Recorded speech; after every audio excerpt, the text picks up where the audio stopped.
सुप्रभात मित्रों, मैं हूं नमिता। स्वागत करती हूं आप सभी का मेरे YouTube channel the spirit of yoga में। आज हम बात करेंगे प्राणायाम की कि प्राणायाम कैसे किया जाता है, इसके कितने प्रकार हैं या इसको किन किन प्रकारों के माध्यम से हम कर सकते हैं। तो प्राणायाम का अगर हम बात करें तो पहली बात हम बात करेंगे अनुलोम विलोम प्राणायाम के बारे में। सभी ने आपने नाम सुना होगा अनुलोम विलोम प्राणायाम, जिसे हम अल्टरनेट नॉस्ट्रल ब्रीथिंग भी कहा जाता है। तो अनुलोम विलोम प्राणायाम को करने से पहले मैं प्राणायाम के बारे में आपको कुछ बता दूं कि प्राणायाम नाम से पता चल रहा है कि प्राण और आयाम। प्राण है महत्वपूर्ण ऊर्जा या शक्ति जो हमारे भीतर है, और आयाम है एक एक्सटेंशन या फिर विस्तार करना, कि हमें अपने प्राणों को विस्तार करने के लिए कौन कौन से प्राणायाम करते हैं, कौन कौन से तरीके हम अपनाते हैं अपनी ऊर्जा को विस्तारित करने के लिए, उसका एक्सटेंशन करने के लिए। तो आज हम बात करते हैं अनुलोम विलोम प्राणायाम की कि अनुलोम विलोम प्राणायाम को कैसे किया जाता है, इसके क्या लाभ है, इसकी क्या सावधानियां हैं। तो सबसे पहले आप जब भी कोई प्राणायाम करते हैं तो जमीन पर ना बैठें। आप कोई चटाई, मैट या अपना जो भी आसन है आप उस पर ही बैठें, नीचे ना बैठें। अगर आप जमीन पर नहीं बैठ सकते हैं तो आप वहां बैठिए जहां आप कंफर्टेबल है। वो आपकी चेयर हो सकती है, आपका बेड हो सकता है, जहां आप चाहें।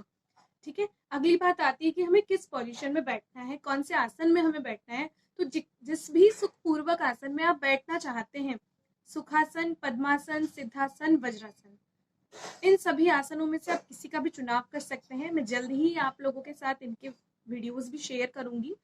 तो आप जो भी आसन में कंफर्टेबल है, सुटेबल है, आप उसी का चुनाव करिए। मैं पद्मासन में कंफर्टेबल होती हूँ तो मैं पद्मासन लगाऊंगी। ये मैंने पद्मासन लगा लिया।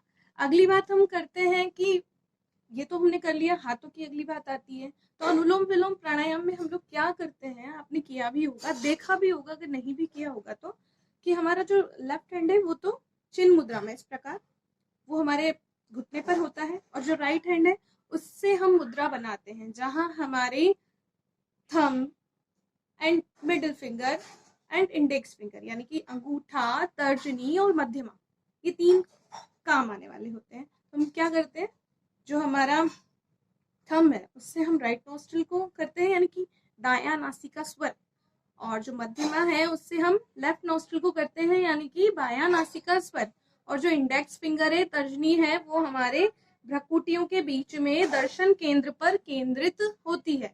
और अनुलोम विलोम प्राणायाम में हम क्या करते हैं, लेफ्ट नोस्ट्रिल बाएं नासिका स्वर से स्टार्ट करते हैं और दाएं नासिका स्वर से निकालते हैं, यानी कि लेफ्ट नोस्ट्रिल से इनहेल करते हैं और एक्सहेल हमें दाएं नासिका स्वर यानी कि राइट नोस्ट्रिल से करना होता है। ठीक है। तो देखिए कैसे करना है और क्या करना है। Thumb right, middle finger left, and ये यहाँ रहेगी, तर्जनी कहाँ रहेगी, दर्शन केंद्र पर दोनों भ्रुकुटियों के मध्य में। तो हमें इनहेल करना है लेफ्ट नोस्ट्रिल से और एक्सहेल करना है राइट नोस्ट्रिल से। आंखें बंद रहेंगी, आपका ध्यान दर्शन केंद्र पर केंद्रित रहना चाहिए तर्जनी उंगली के माध्यम से।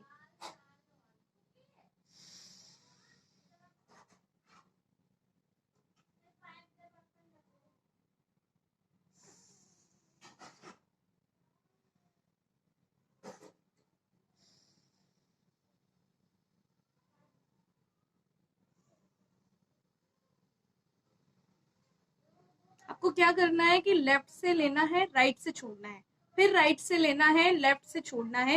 अल्टरनेट प्रोसेसिंग आपको करनी है, इसीलिए हम इसे क्या कहते हैं, अल्टरनेट नोस्ट्रल ब्रीथिंग एक्सरसाइज हम कहते हैं अनुलोम विलोम प्राणायाम को। अगर आप बिगिनर्स हैं तो ध्यान रखें, आप एकदम में इसे नहीं करें, क्योंकि बिगिनर्स जो होते हैं उन्हें अभ्यास नहीं होता है तो उससे सांस लेने में तकलीफ, चक्कर आना, ये सब कुछ हो सकता है आपके साथ। और इसके बेनिफिट्स की अगर बात की जाए तो जब हम अनुलोम विलोम प्राणायाम करते हैं तो सांस प्रॉपरली आती हो जाती है, यानी कि ब्रीथिंग जो है वो एकदम अच्छे वे में होती है, जिससे हमारे बॉडी के हर एक ऑर्गन तक ऑक्सीजन प्रॉपरली प्रोवाइड हो पाती है। तो ये हमारे हृदय स्वास्थ्य को बहुत अच्छा रखता है। अगर आपको गठिया का रोग है तो उसके लिए भी बेहतर बेनिफिट्स आपको देगा। माइग्रेन जो है वो आपका इससे कम होगा। आपकी एकाग्रता को ये बनाए रखता है। हमारा वजन, जो कि हमारे लिए सबसे बड़ी प्रॉब्लम होती है, तो आपके वजन को ये कंट्रोल करता है, कम करता है। अगर आपको कब्ज की प्रॉब्लम है, कॉन्स्टिपेशन जिसे हम कहते हैं, वो समस्या है, तो ये उसे दूर करता है। आपकी स्किन को ग्लो करता है, त्वचा में एक चमक लेकर के आता है।